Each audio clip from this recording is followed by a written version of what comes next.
अस्सलाम वालेकुम दोस्तों, आपके अपने चैनल प्योर देसी टिप्स में हम आपको खुशामदीद कहते हैं। मैं हूं आपका होस्ट हकीम मोहम्मद जावेद। मेरी तमाम दोस्तों से गुजारिश है, बराए मेहरबानी चैनल को सब्सक्राइब कर लें और बेल आइकन को दबाना हरगिज़ ना भूलें ताकि हमारी हर आने वाली नई वीडियो का नोटिफिकेशन आप लोगों को मिल सके।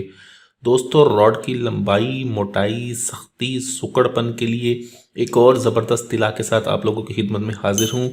ऐसे तमाम तर अफराद जिनके नफ्स की रगों में जो है पानी भर चुका है, जिससे नफ्स की रगें उभर गई हैं, नफ्स की रगें उभर गई हैं, फजूल पानी भर गया है रगों में, उसकी वजह से इंतशार नहीं आता, नफ्स बिल्कुल छोटा हो गया है, नफ्स में पतलापन आ गया है, नफ्स में सख्ती नहीं रही, नफ्स बिल्कुल अंदर की तरफ धुस चुका है।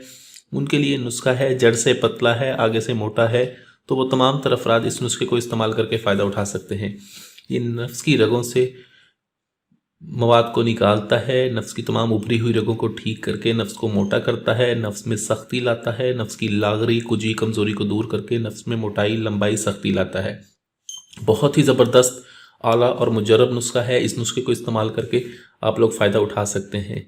इस नुस्खे को बनाने के लिए तमाम तर अज्जा जो है वो आपको खालिस मिलना बहुत ज़रूरी है। शर्त यही है कि आप तमाम तर अज्जा जो है खालिस ले लें। खालिस अज्जा लेकर अगर आप इस नुस्खे को बना लेते हैं और इसको सिर्फ और सिर्फ 21 दिन इस्तेमाल कर लेते हैं तो 21 दिन के बाद ज़िंदगी में दोबारा कभी आपको किसी और तेल को लगाने की ज़रूरत पेश नहीं आती। नुस्खा क्या है, चलिए शुरू करते हैं। इसके लिए हमें सबसे पहले चाहिए होगा 100 ग्राम खालिस देसी घी। अगर देसी घी आपको मिल जाता है तो ठीक है, अगर देसी घी नहीं भी मिलता ठीक है, तब आपने लेना है 100 ग्राम जैतून का तेल। 100 ग्राम जैतून का तेल लेना है आपने। अच्छी कंपनी का लें, ब्रांडेड लें जैतून का तेल, ठीक है। उसको आपने कढ़ाई में डाल देना है। कढ़ाई में डालने के बाद आपने इसके आगे आग जला देनी है। कढ़ाई में डालने के बाद आपने इसके नीचे आग जला देनी है। फिर आपको चाहिए होगी 10 ग्राम दालचीनी। दालचीनी बारीक छाल वाली ले लें, आपने इसको कूटना नहीं है, इसको उसके अंदर आपने ऐसे ही डाल देना है, ठीक है। 20 अदद आपको चाहिए होगा जमाल गोटा। ये जमाल गोटा के दाने 20 अदद आपने उसके अंदर डाल देने हैं, ठीक है। उसके बाद आपने इसमें 20 ग्राम जो है रोगने बेर बूटी डालना है, खालिस रोगने बेर बूटी डाल दें, ठीक है। अगर 20 ग्राम ही आपको चाहिए होगा रोगने मालकंगनी। रोगने मालकंगनी आपने जो है खालिस लेना है। और 20 ग्राम ही आपको चाहिए होगा रोगने लौंग, ठीक है।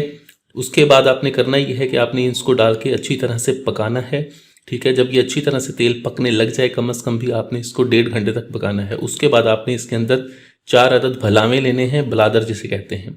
4 अदद भलावे ले, उसकी टोपी उतार के इसके अंदर डाल दें तेल के अंदर, ठीक है। और इसको पकाएं और आग को हल्का कर दें। जब इसमें से धुआं निकलना बंद हो जाए, ठीक है, तब आप इस तेल को ठंडा करके छान के महफूज करके रख लें। आप 21 दिन इसको इस्तेमाल करें रॉड के ऊपर और साइडों पर। 21 दिन के इस्तेमाल के बाद आपको दोबारा कभी किसी भी ऑयल की ज़रूरत महसूस नहीं होगी। बहुत ही आला, बहुत ही ज़बरदस्त और मुजर्रब नुस्खा मैंने आपको बताया है। इससे बेहतर नुस्खा और कोई नहीं है जो आप आसानी से बना सकें और लगा सकें। वीडियो अच्छी लगी हो तो वीडियो को लाइक करें, वीडियो को शेयर ज़रूर कर दिया करें ताकि दूसरे लोग भी इससे फ़ायदा उठा सकें। मुझे अगली वीडियो तक के लिए इजाज़त दें। अपनी सेहत का बहुत ख्याल रखें। शुक्रिया। अल्लाह हाफिज़।